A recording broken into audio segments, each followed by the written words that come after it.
PGA Nation, we are back and we have made it. The final boss, the Tour Championship. Welcome to Atlanta, where the players will play East Lake for the final 30 golfers to take down the crown. It will be fun this week, but you should know, if you're watching this show, you already know this as a heads up. The leaderboard will be staggered. So not everyone is starting from the same place. The leaders will have strokes to start the tournament. DraftKings prices is trying a little bit to kind of shade that way, but you can't really do it because the best golfers in the world already have a big lead. So it's going to be really, really interesting in terms of lineup construction this week in a 30-man field. And that's why this Draftcast will be super fun breaking it down. Spence, how you doing tonight? I'm doing well, Joel. I would like to implement this. As you know, Joel, it was you who actually came up with a lot of the point standings that we used to use on this show when we would keep track of which person on the show had the best year. And I was the winner for the first two. I would have to imagine it was you, Joel. Like, you won so many times down the stretch here, but we should implement that back into play and then have some sort of a staggered starting board for this. I don't know exactly how that would be if you have extra picks to start over everybody else. And I don't know. We might have to get that into motion, though, again. Spence, one, that's a great idea, and I appreciate the kudos. But I will highlight, right before we came on the show, we were all just talking about how stupid the finish is in the PGA Tour. So I don't know if we want to mimic the terrible finish the PGA Tour has. Maybe we can come up with a better idea that will still make it a fun finish at the end of the year on our show. David, how you doing tonight? I'm good, mate. Totally agree. It is very stupid. Like, I'm actually yet to find someone who likes this format. I think that is just telling. There's no one who's like an advocate for this being the absolute best way that you can finish the season. And in the chat off air before we went live, I said, DP World Tour manages to do this absolutely just fine every single year. The last tournament, you put a really big prize purse up, you put a bunch of points there so people can still catch whoever's in the lead, but you still run a normal tournament. You have a leaderboard, and alongside the leaderboard, you say, oh, these are the 6 guys who can actually win the DP World Tour Championship, or in this case, can win the FedEx Cup. And this is what they need to do. This guy needs to finish first, and he needs the other person to finish 8th. And then we're all fine. And then we get to enjoy a golf tournament. There's still people who are in the contention to win because, in this case, Scotty Scheffler is more than double the FedEx Cup points of Hideki Matsuyama, who's in 3rd, and yet he only has 3 strokes starting on him as the handicap entering the week. So a little bit of a gripe. We're going to have some interesting builds this week, interesting discussions, I think, are the best way to approach this from a strategic point of view with the starting strokes. Brand new golf course to dive into, which Spence always does. In general, BMW Championship, it was a very successful week for all of us. In my selections, I had Adam Scott at 55-1, finished in 2nd. A bit heartbreaking because he just missed so many 10-foot putts on the back 9, lost 3 strokes putting. If he had just putted it at even par, basically, or even to the field, he would have won by about 2 strokes. And then I had Ludwig as my top selection for the week. Again, also finished in 2nd at 20-1. But nobody really saw Keegan Bradley coming in. Really should be in a tournament that Adam Scott won. So always happy to be on a 55-1 outsider in a field with only 50 players in it. And let's roll on and get some more wins this week. Joel has done a Hideki Matsuyama and has withdrawn. So we'll jump across to Spence. Spence, obviously really interesting this week because East Lake's been on the PGA Tour for quite some time now. But essentially, we get a brand new golf course here following the Andrew Green renovations. So what have you seen in terms of your expert course breakdown and what these renovations might do to what we expect this week? I'm going to kick this question back to you in a second because I think that's the point of discussion that needs to be had this week. Because when you look at East Lake and everything that this venue's been, it has been a course that has been very challenging to make up ground. A lot of that comes down to you have these long par 3s and par 4s where you just have to, post a total, don't make a big number. And then the short par 4s and especially the par 5s have been really where you can make birdies. But the problem that comes into play there is everybody makes birdies at the same holes, everybody bogeys the same holes, and then you kind of get this middle ground there. And outside of Victor Hovland last year, if we look at who's won the FedEx Cup, every single name who's done that has provided a total that was 53% or higher of their total strokes gained that week, or total gain towards their score that week on the par 5 holes. So I think for me, it comes down to one of two things that ends up happening here. And this is where I'll pose this question to both of you guys. Like, one, we get 150 extra yards. Does that change in the layout? You've had all 18 tee boxes rebuilt, an overhaul to the fairways, bunkers, greens, a little bit more modernization to the course. The fairway grass was converted to zoysia. There's been a lot that's been done to this course to change and maybe make this a little bit more open for everybody else. But does that happen to where the 150 yards builds this to a more open venue? Or now we get a third par 5. Does that add more onto the par 5 necessity? I don't know what the answer is to that. And that's what makes this very complicated at the end of the day. I always talk on this show that when we have unknown variables, I worry about extrapolating out the unknown. I think when you extrapolate out the unknown, you back yourself into a corner in a lot of these spots. I would be curious how both of you guys play it. A lot of this is still status quo for what it would be for me, adding a little bit of a mixture of where these new holes are going to be, where the new tee boxes are, the new yardages. You're going to get really fast Bermuda greens. I want to throw that out there too. But where do you guys land on that side of the aisle? Go ahead, Do you want to go? Okay. So I in some ways, I think the added distance gets mitigated somewhat that one of the par 4s is now par 5. So I don't read too much into that, especially given that being that every single blade of grass on this golf course is brand new and was not here a year ago, that it is going to play extremely firm. So you're going to get more rollout as well, seeing recontouring of the fairways. It was already a golf course that favored driving accuracy. I think the firmness and the fact that the contours and the fairways are now designed to put your ball into precarious positions makes driving accuracy even more weighted than previously. We've also seen interesting situations where people who have played a golf course many times and then it gets renovated, actually then subsequently struggle a little bit at that golf course. And I don't know, like, I guess the logic test for me is, does that then mean that because you've got an expectation of how these holes play, you've got an expectation when you're putting about like how a certain putt is going to break, and then you've got that kind of like muscle memory built in for the golfer, suddenly faced with a putt that's 15 feet, they think it's going to break 2 feet, instead it breaks 3 or 4 because of the new greens. Can that actually kind of mitigate some of this very sticky course history that we're seeing at East Lake and actually become detrimental for these guys who have played here previously before? So I think that's a really interesting route to approach. I likened it on a radio segment earlier today to the Dubai Desert Classic did this, and they reseeded, completely returfed all of Emirates Golf Club. It hadn't been reseeded in 25 years. And with those desert golf courses, the grass, as you can imagine, just needs replacing so much more often because of the very harsh environments they are. And it just made for an extremely difficult, firm test. So I think that's what we're going to see this week. And actually, one of the players that I hope to draft on my team actually performed very well on that year that Emirates Golf Club was renovated. Ooh, I love it. For me, I'm not going to overweight anything. You could look at the changes and try and say that you're going to need to make drastic changes to your model, look for different golfers. You know, at the end of the day, there are significant changes that look like were made.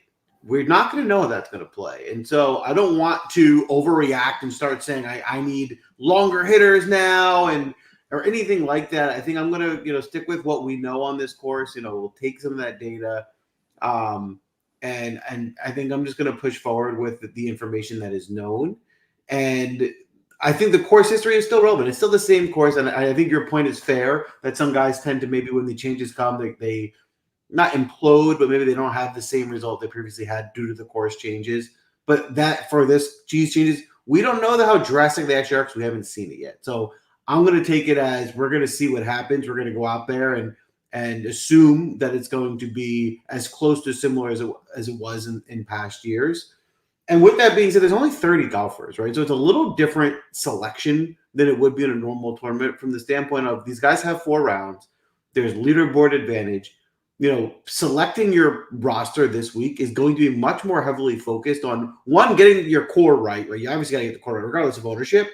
And then if you're playing GPPs, right, the finding a lower owned golfer is going to mean more this week than it would in a typical week because they're just not going to be out there as often, right? So someone who was smart enough to find Keegan Bradley last week at 5% ownership at a 50-man field was fantastic, right? He obviously made money. He had a really good week by getting him, right? That's the type of guy you have to find this week, someone with upside who might be getting overlooked because that's what's going to be the major difference maker at the end of the tournament. Now, I see we have a lot of our regular crew in the chat. Sia, welcome. Zach, Edward, we appreciate you guys. Zach, I've got great news for you. I won again last week, so I get to choose the draft order, which I know you love. I know that gets you really excited.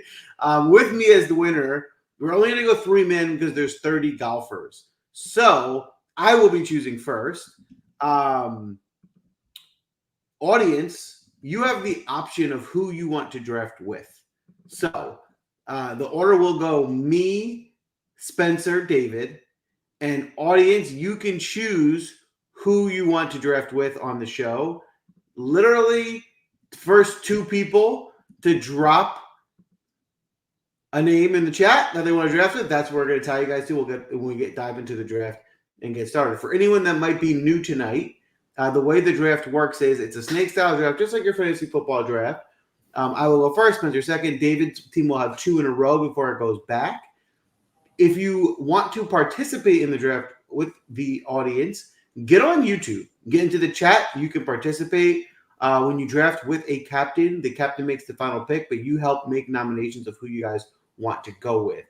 Looking in the chat, it looks like we're at a stalemate between me and David. And Zach says never, Joel, which makes me want to put the audience with me. You guys, well, we did say the second person to name an expert to draft with, and Zach is named Joel, not necessarily for or against, but you could technically make. I'm good with it. Jordan's hyped in as well. So can I add for the audience's benefit just how close last week was on the Draftcast? So Joel won by 0.5 points over team audience last week.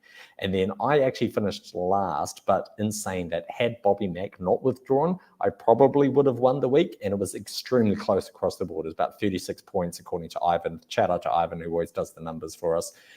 It was only 36 points from first to fourth. So should be another competitive Draftcast, and looks like Joel audience is now a thing, which Zach will be delighted about. Zach, I love to have you on board. I'm hoping I can get you a W. I know you don't get many of those this year, but come join my team, Zach. You're going to get a win, and I'm excited. So we're not going to do anything crazy. We're not going to ruffle feathers. Looking at the pricing, right? Yes, Scotty is 1,200. What is he? 12-2, 12-1, 12-2. He has a 10-stroke lead. I mean, not over everybody, but he starts 10 under. Xander's only 8 under. He's the best player in the world.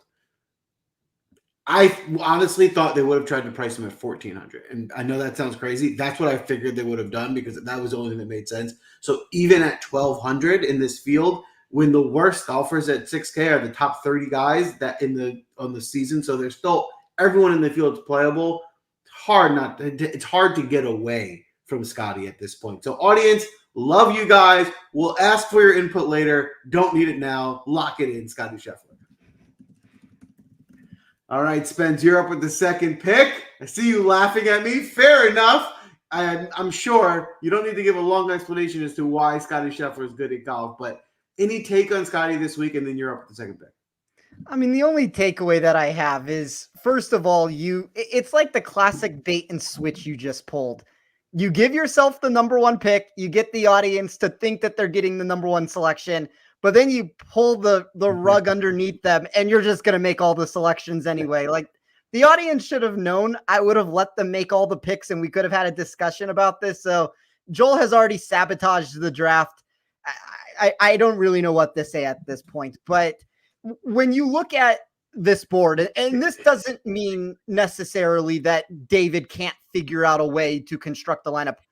I do think in a 3-person draft, though, David is at a disadvantage right now. There's most of the win equity, like the vast majority of it, is at the very top with Scotty and Xander. We see where the ownership has landed with both of them. I see over 40% on each.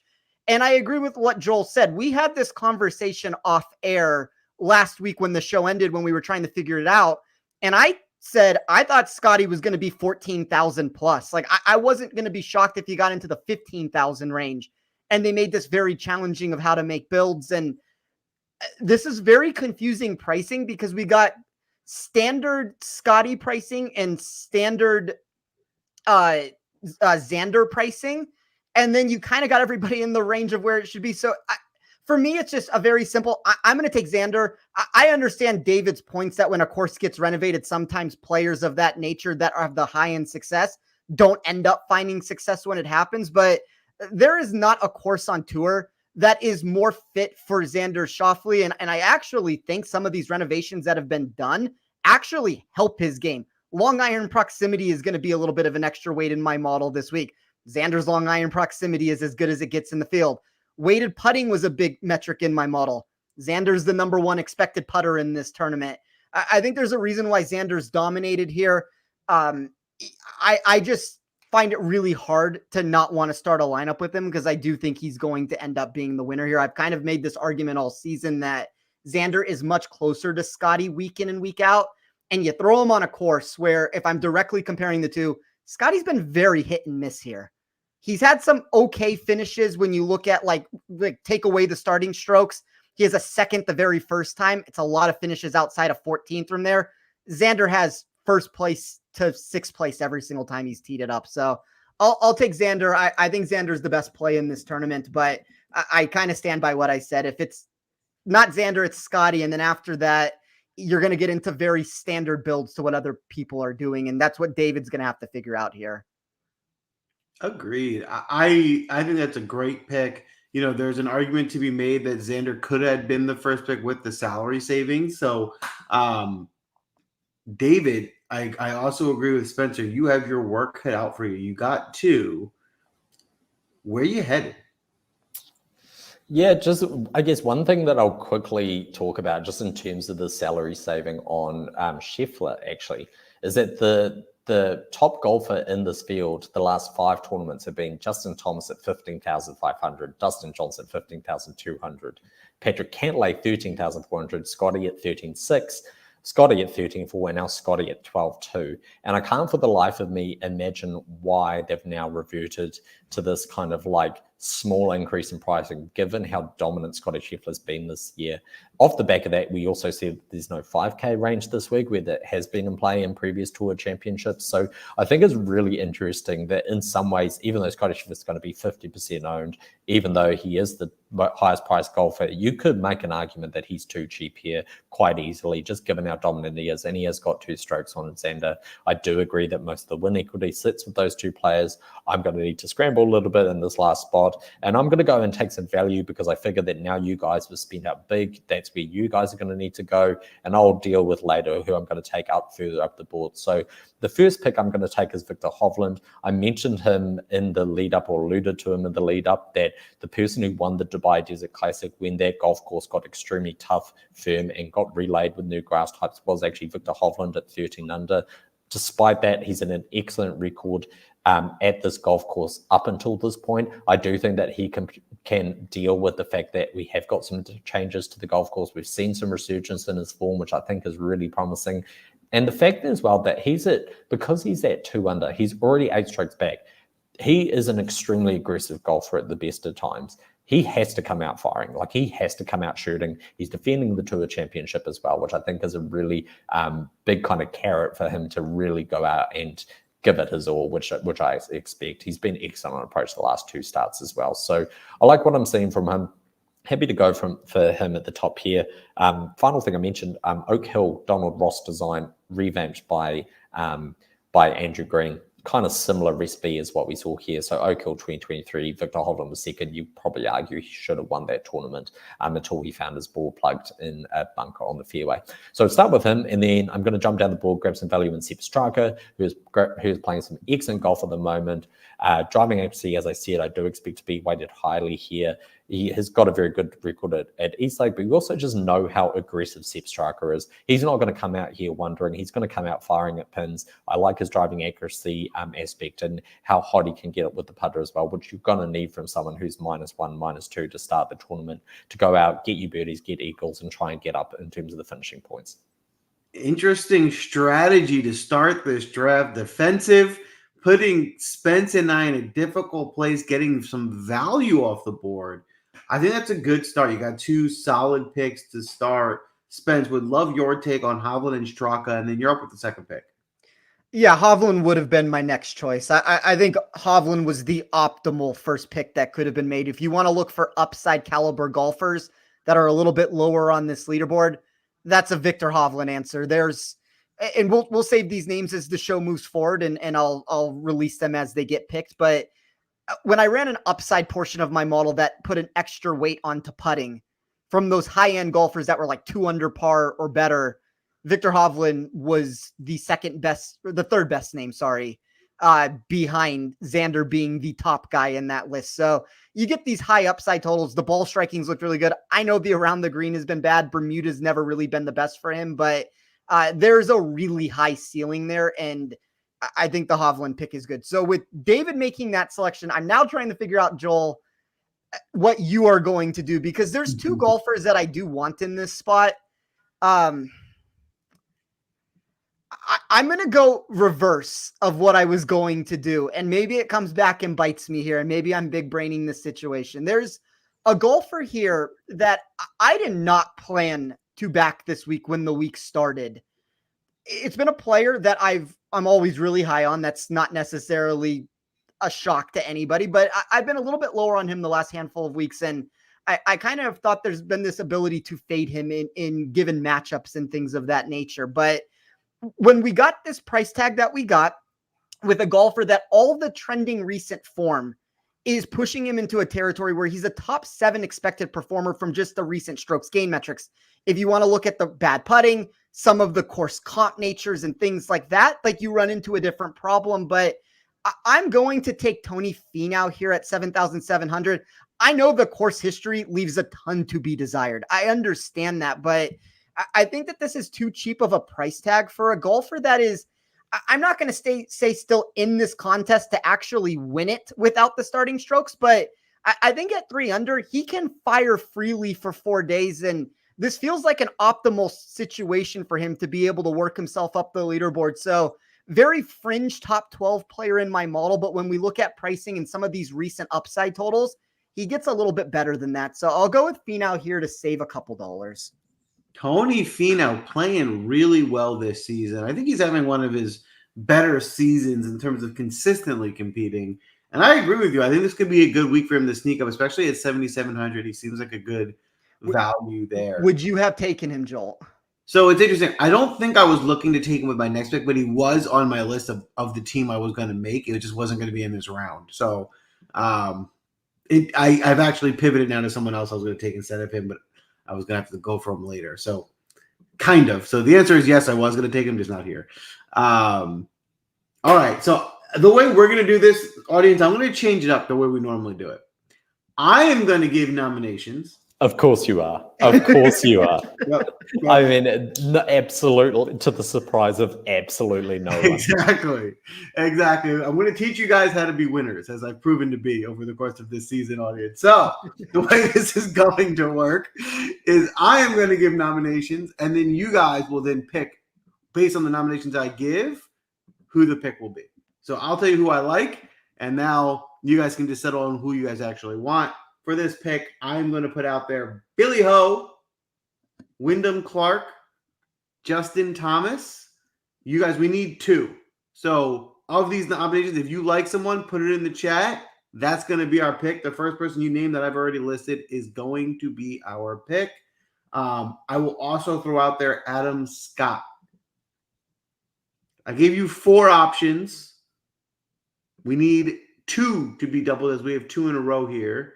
And if audience does not give us, there we go. We got one silent assassin. Oh, there we go. Albert and Jordan picks are in. Great job, team. Boy, 2 solid picks. We're going with Billy Ho and Wyndham Clark. Hey, a lot of this is clearly heavily weighted in current form. Both guys playing great golf. Billy Ho's got a great course history here. He likes this course. To marry the two of, he likes the course. He's also playing some of the best golf we've seen from him in years. I think this week is all kind of drawing up for him to have a great finish at 7,100.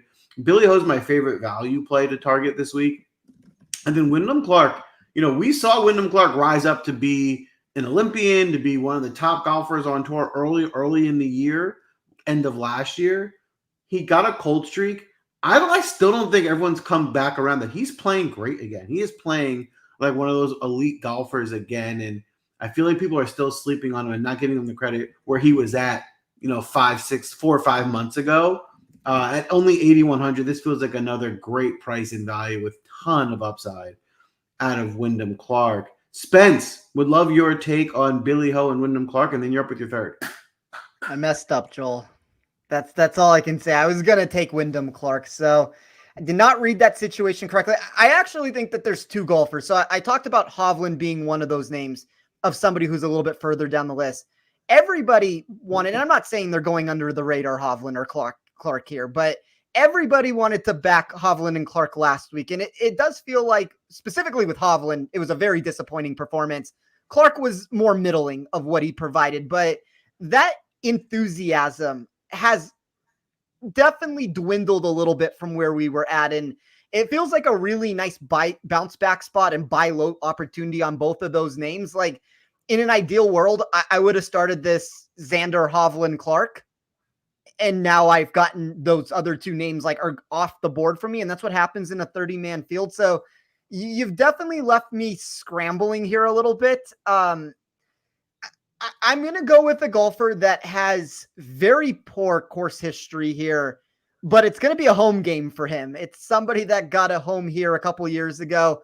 I don't know if that hometown narrative for him hasn't necessarily played, but I'll take another rebate price on Sungjae Im. I think he's very equivalent to a lot of these names we're talking about. Like I would rather have Wyndham. I obviously took Finau, so I'd rather have Finau, but I'll take Sungjae here. Kind of know what I'm signing up for from what we've gotten from him. But if I'm being honest, the two names in Hovland and Clark that I would have wanted have been taken from me. So I'll just build this a little bit differently.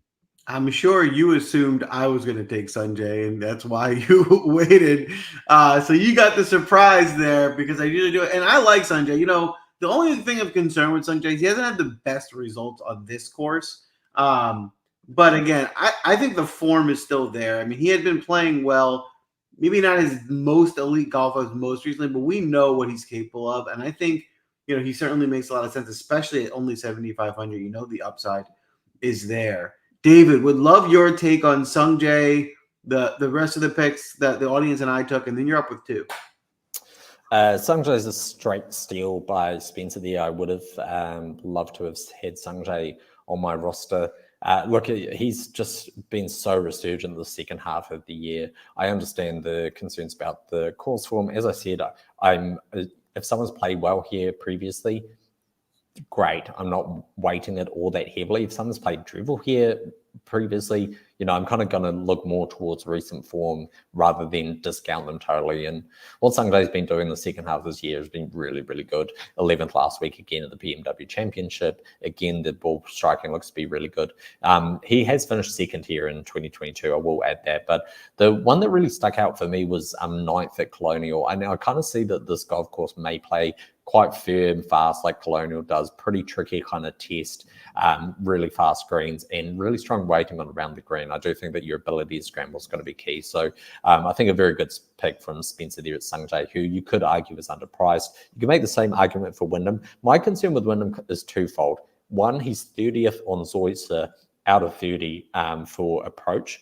So if you look at all the golf courses where Zoysia grass is used for fairways, he is dead last in this field on approach. And then additionally, the driving accuracy, which I do think driving accuracy is going to play a part this week. And obviously that is a weak point in Wyndham's game. But, it has been said in the chat from Ivan, which I love, this is a joltatorship at this point. And I think that's just a great call. Zach loves it as well. The joltatorship, no surprises at all that when those two picks are made, Joel's like, I love these picks because he's basically picked. So I'll come in here. I've got to go back to back. And yeah, as I said, maybe struggling a little bit in the fact that I can't go and take Sung Jae Im, who would have loved to play, but I can take Tommy Fleetwood, who is playing excellent golf as of late, 5th last week at the BMW, obviously a silver medal at the Olympics as well. And so just like the form that he's in, he doesn't necessarily have to go out and win this tournament. In fact, it's going to be very difficult for him to go out and win this tournament, but he's a kind of measured golfer who I think still takes his process and week seriously, despite the fact that he's probably out of contention given the starting strokes. He was 16th at Pinehurst, designed by Donald Ross earlier this season, 18th at Oak Hill, which was the Donald Ross course, which was redesigned by Andrew Green, 6th at Eastlake last year as well as in 11th and 16th in his history too. So I just like the way that he's playing at the moment. Seems a bit undervalued for who Data Golf at the moment rank as the 9th best player in the world.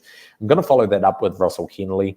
I'm a little bit concerned with the approach play that we've been seeing from Russell Henley lately, because it does always feel like Henley needs to out-hit his putter a little bit.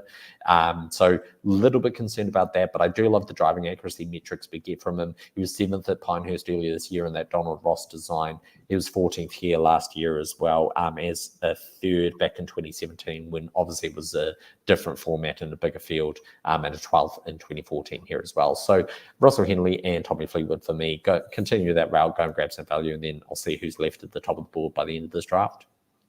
Interesting, and this is where tonight's draft is going to be unique.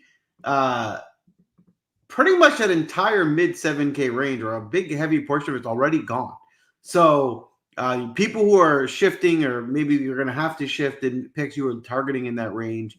But I'll go back to, this is definitely 100% a tournament. You can leave more money on the table. You do not need to spend all of your money. Again, that's just another way to make sure you can get different, especially if it's a 30-man field and we're playing GPPs. You're going to want to find ways to get different. So we'll have to strategize there.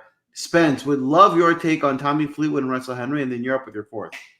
I like both picks from David. I don't have a problem with either one of those two selections. I think you get a good price tag on both of them, and a lot of good points that David brought up. So there's, for me, I just was messing around with my model, and I was trying to figure out from weighted proximity and weighted total driving. So that's just essentially the expectation of what a golfer should do specifically for this venue inside of my model. There were 5 players that graded inside of the top 10 for both of those two metrics. It would be your very standard names of Scotty, Hovland, Xander. There's somebody else who hasn't been taken that I'm going to leave out right now. Sepp Straka was very close to fitting that mold. I know David grabbed him, but there's a golfer that has moved in the wrong direction here recently, and I know the results have been very hit and miss, but I think we're getting a cheap price tag here because of it, and I didn't necessarily love him at the BMW Championship. I kind of talked about it in all my articles that I even did for Action Network, that I thought that as the tournament went on, he was a prime fade candidate, and we saw him regress near the bottom of the leaderboard. But I'm going to bet for the upside here with the ball striking, and I'm going to take Akshay Bhatia at 6,900 and hope that he can put the pieces together in a birdie-making fashion to work himself up the leaderboard here. Boom. Akshay off the board. Definitely a good value. We've seen his upside. Had a really good season. Before we move on, David, would love your take on Akshay for this week. Yeah, look, I think that Spence alluding to the fact that Akshay has a ton of upside is bang on. We obviously have seen him get extremely hot. He's won at a tournament in a Stableford competition, which really rewards aggression. So no kind of surprise in that regard. My slight concern comes, I'm probably weighting driving accuracy a little bit higher than Spence's. So obviously there can be a weakness or a gap in Bhatia's game, but certainly he has the ability to go out and get birdies, get eagles. He's also got the added incentive of he needs a captain's pick to get into the President's Cup team. I do suspect that he gets selected, but he does have that added incentive of wanting to perform well and make sure that he's in that conversation that Jim Furyk's having when selecting the final picks for Team USA in the President's Cup in a few weeks' time. Boom. All right. Incentive it is. All right, audience, we got 2. I see some nominations already in. I like them. I'm okay with them. I will add them as I put my nominations in, and then whoever says the seconds after I list them is who our final pick will be.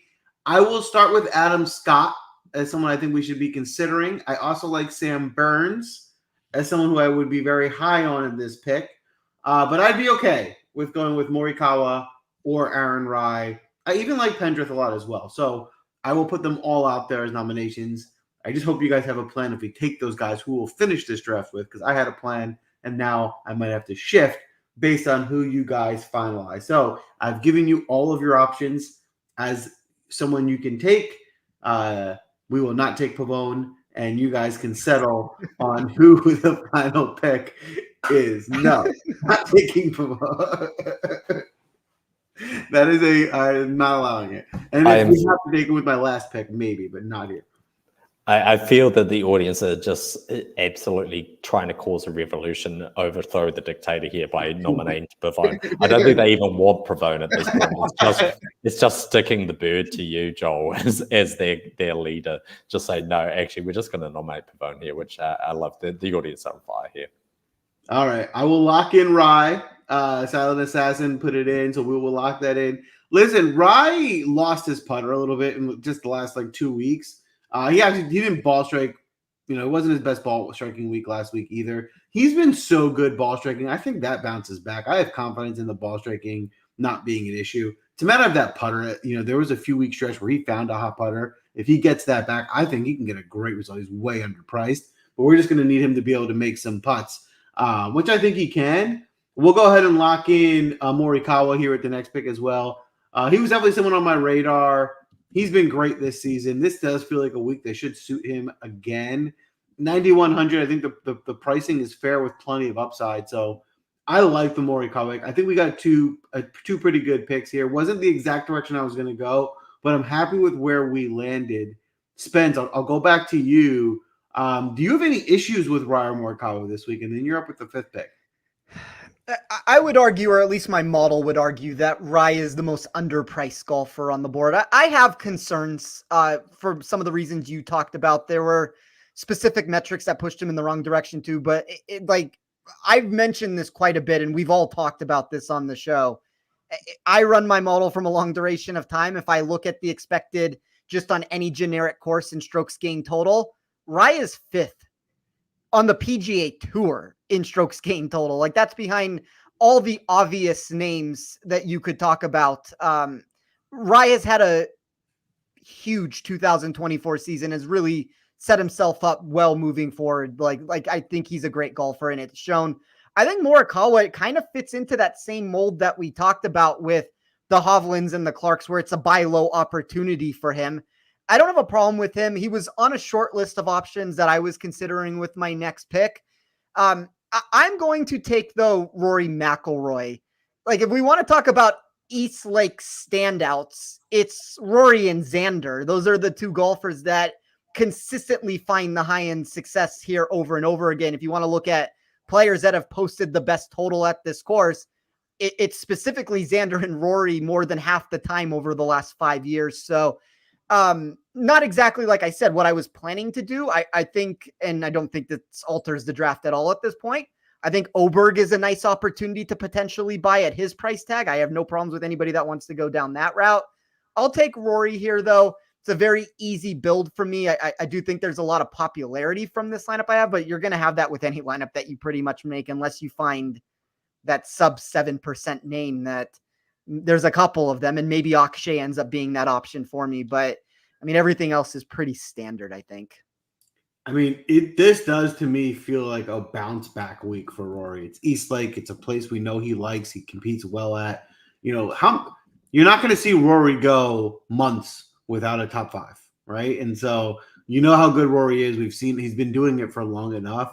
It's not a thing people like to say he's due, but it does feel like a bounce back week is coming, and this certainly fits the mold for his game. David, we'd love your take on Rory, and then you got two to close out your draft. Yeah, look, I agree that I thought the bounce back last week compared to what he did at TPC Southwind was probably underrated. He as well is going to be a little bit unpopular because one, he broke a driver, two, he threw a 3-wood into the water. Anytime that you see golfers doing that, like the public don't want to be associated with that. Sia's made this point before. Shout out to Sia Najad in the chat as well, our friend from CBS. And he's made this point before that the general public don't want to be associated with a player who's like going through that kind of behavior. Like we kind of just like shy away from it, whether that's like consciously or subconsciously is up for debate. And so if you're going to get Rory McIlroy a little bit under-owned when he's in the $9,000 range, he's kind of been the king of East Lake along with Xander. I mean, Spence has got both Xander and Rory on his lineup here. So there's a very, very intimidating build that he has got going. There you have it. All right, David, you got 2 to finish off your draft. Who are you looking for? Yeah, so I mean, look, I've got kind of my pick at the top that I wanted to go with. I figured these guys would fall back to me. I'm going to take Ludwig. Very, very good week last week when finishing second. You could argue that him putting the ball in the water on a par 5 was really what swung the tournament away from him. Probably, again, we'd expect Ludwig to go out and win. And if you compared, I mean, another friend of the show, Ben Coley, said, it was probably time for Ludwig to go and win one. I mean, when we saw guys like Rahm and Hovland coming out and emerging as these talents, they put themselves in those positions and then they went and won. So he probably should have won last week, but he is playing great golf. And I think that the all-round nature of his game will be really suitable. I like the fact as well that he went to college in Texas, who have a lot of experience playing in really, really firm and fast conditions as well. I'm going to follow that up with a huge risk in Hideki Matsuyama to finish out the lineup. Look, the fact is I am deeply concerned with the fact that he was second at the BMW Championship last week and decided to withdraw with a back injury. It wasn't a case of like he was down the end of the field and like kind of out of it and thought, screw this, I'll just turn up next week at the Tour Championship, because he's kind of guaranteed to finish third anyway. And the fact that he withdrew is deeply concerning. Because of that, we're going to get an ownership and discount. And so that's that kind of weighing up that like risk tolerance versus the fact that Matsuyama will just not be a popular name this week, certainly compared to Scheffler and Schauffele above. And those lineups that start with the Scheffler, start with the Schauffele, are going to struggle to go to Hideki Matsuyama at 10,000 and build like a sound lineup as a result of that. So at the end of the day, he's starting at -7. He's had a really good year. He's had 2 iconic victories. One of them we were on at TPC Southwind a couple starts ago. And then the Olympics, obviously, we were on him when he finished third there as well recently, to go along with the win of the Genesis Invitational. It's been a great year for him, and just hoping that the back injury isn't all that serious. Last time that we heard that he was not feeling that great, Zozo Championship rated his game as a 1 out of 10, came out of 1 that week. So I'm going to take that upside that comes with the Decky here, and feel that I've got a lot of upside and some guys who can go extremely low if we have to. Well, it's not going to be anyone's surprise how I feel about both of those picks between Ludwig and Hideki. Those are my guys for sure. And I think your point is spot on. And that's, I mean, if anyone doesn't know this, that is my logic. Obviously, it's risky. But to David's point, right? Hey, people see this injury, they scare them off, especially this week with ownership being more important. Listen, there is a world where Hideki just plays a good week of golf, right? And he's teeing it up. If you can get a suppressed ownership in a tournament where ownership is going to be paramount on a golfer as good as Hideki Matsuyama, there's a lot of edge to that. So I love that round by you. I think you got a nice looking squad. Spence, would love your take, and then you got your last pick. Like we kind of talked about this at the beginning of the show with without giving the answers of what David would have to do to compete. Like David fit in the pieces pretty ideally from the options that he had available to him. It's about as good of a team that you can put together while not being able to draft Scotty and Xander. So it'll be interesting to see where that lineup ends up landing. When I was trying to, and I don't know if this is even the optimal path, but one of the things I was running just a tally of as we were going on is starting strokes aren't everything, and starting strokes build a lot of ownership that comes into play too. There's players that are over-owned because of it and that are under-owned because of it. But when I was looking at all of our teams of what we had, like I have Xander at 8, you look at Finau, Sungjae, Akshay, Rory, everybody there is going to be between like 2 and 4. And it's a very flat build with the Xander lineup that I have. And when I was trying to figure out what is the next name that I could fit that kind of fits that territory, there's a handful of options that would technically fit the criteria. Like Theegala technically fits the criteria for what I have available. I am worried about his wrist. That was one of the worst putting performances that he put together at the BMW Championship I've ever seen. You want to talk about upside? There's upside in that profile, but don't necessarily want to go with Akshay and Sahith with the amount of volatility that's going to put into play.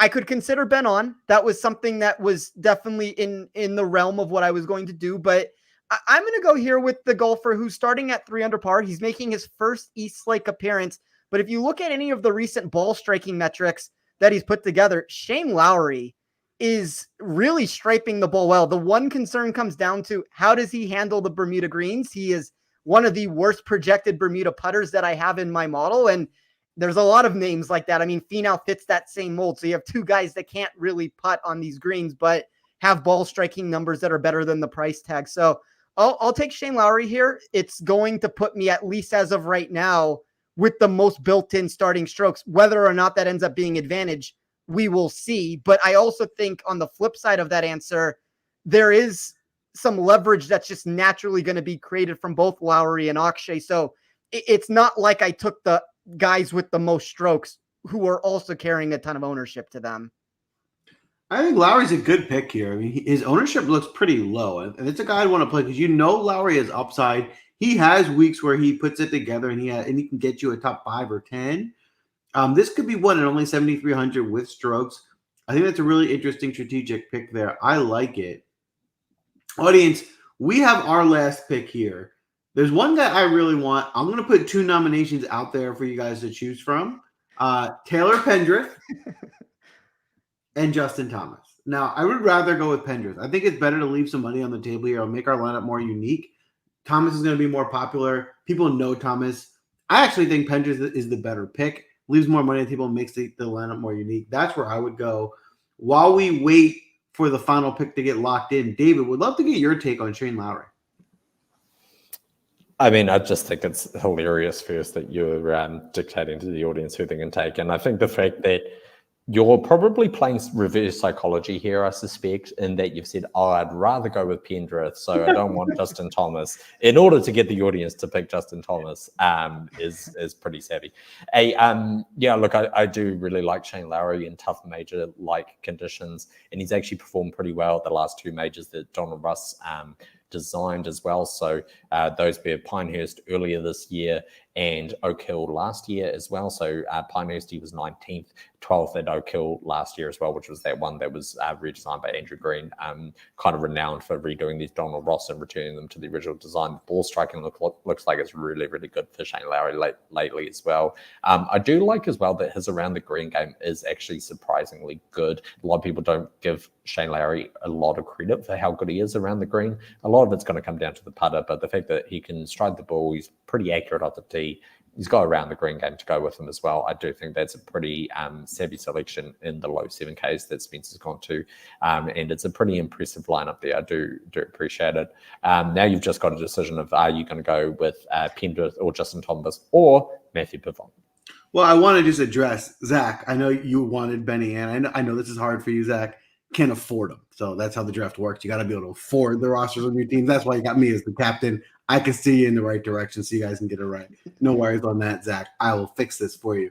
All right. Even though JT was put in as the pick, I was not lying. I want Pendrith, and I don't care. I'm going to take Pendrith. So that's what happens. You get me as your captain. I will take Pendrith. You can put it in as the Joel Gate, Pendrith Gate, JT Gate. I don't care what you want to call it. Audience, this is how you win. This is how you draft the winning lineup. Watch the results next week. Take a screenshot. We're going to come back and crown a champion. Let us know what lineup you think is going to win. Before we get you all out of here this week, we do have our first round leaders, but do us a favor. Hit the like button. Give us a follow. It goes a long way. If you're not already, make sure you sign up for Win Daily. It's been a heck of a season. You are getting a ton of information. Tomorrow you'll get Steven's ownership article. That is going to be critical for this week, especially understanding ownership, where you can get leverage in these GPPs. We're going to give you our first round leaders tonight, but don't forget we'll have weather updates in Discord. Get in there. You can see if there's any changes based on the weather updates. We will also provide outright tickets.